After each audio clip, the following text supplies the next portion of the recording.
વિરામ બાદ આપનું સ્વાગત છે। વડોદરાને સ્માર્ટ સિટી બનાવવાની મોટી વાતો અને વિકાસના દાવાઓ વચ્ચે વાસ્તવિકતા એકદમ અલગ સામે આવી છે। વડોદરા મ્યુનિસિપલ કોર્પોરેશનમાં 7 વર્ષ પહેલા જે 9 ગામોનો સમાવેશ કરવામાં આવ્યો હતો ત્યાં આજે પણ પીવાનું શુદ્ધ પાણી, રસ્તા અને ડ્રેનેજ જેવી પ્રાથમિક સુવિધાઓ માટે લોકો ફાંફા મારી રહ્યા છે। વેમાલી, ભાયલી, છાણી, ઉંડેરા, વડદલા અને બિલ આ સાથે જ અનેક 9 ગામડાઓને 7 વર્ષ પહેલા વીએમસીમાં ભેળવવામાં આવ્યા હતા। જો કે મોટા ટેક્સ વસૂલતાના હેતુથી વીએમસીમાં ભેળવેલા આ વિસ્તાર પછી કોર્પોરેશનનો સીમાડો વધ્યો છે।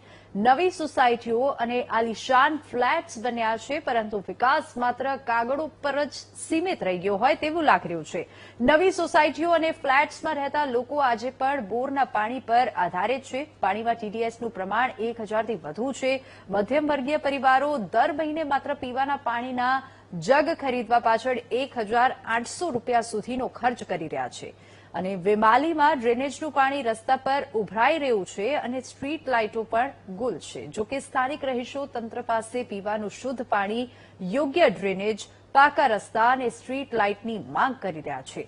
બીજી તરફ તંત્રને સવાલ કરવામાં આવ્યા ત્યારે અધિકારીઓએ જણાવ્યું છે કે આ વિસ્તારો માટે 700 કરોડ રૂપિયા મંજૂર કરવામાં આવ્યા છે અને કામગીરી પ્રક્રિયા હેઠળ છે।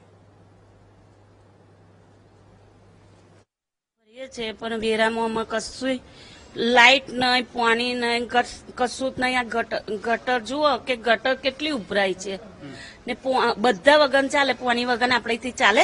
આ પૈસા ભર્યા એનો અરજ ખરો કશો આપણી પાસે?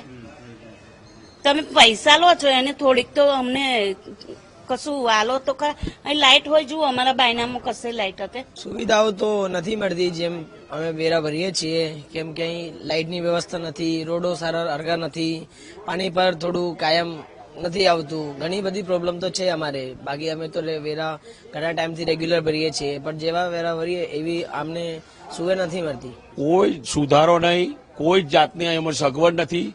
વેરો ભરીએ તો 5-7 વર્ષથી વેરો ભરીએ છે, 1 રૂપિયાનો મને નહીં, અને બધો વેરો લે છે તો કોઈ સુવિધા લાઇટની નથી, ગટરની નહીં, પાણીની નથી। સુવિધા છે જ નહીં અમારા માટે। એ ચૂંટણી વખતે એ લોકો આવે પછી જાય, પછી દેખાય નહીં।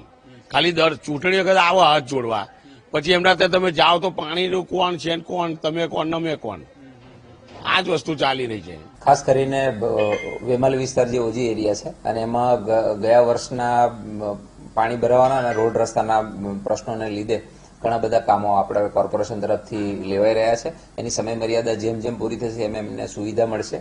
પાણીના જે પ્રશ્નો છે એના માટે તાત્કાલિક આપણે જે ટીમ બનાવી છે એ લોકો એ કરીને નિકાલ લાવી રહ્યા છે। રોડના પણ કામકાજ જે ચાલુ છે એ, અને નવા પણ વર્ક ઓર્ડર જેમને આપેલા છે એ પણ ઓલરેડી કામ ચાલુ છે। સ્ટ્રીટ લાઇટ તો ઓલરેડી છે જ ત્યાં, જ્યાં જ્યાં નથી ત્યાં ધીમે ધીમે એના એ કરી અને સોસાયટી વાઇઝ એને અલગ અલગ રીતે લઈ અને એ નેટવર્ક વધારવાનું પણ કામકાજ ચાલુ છે।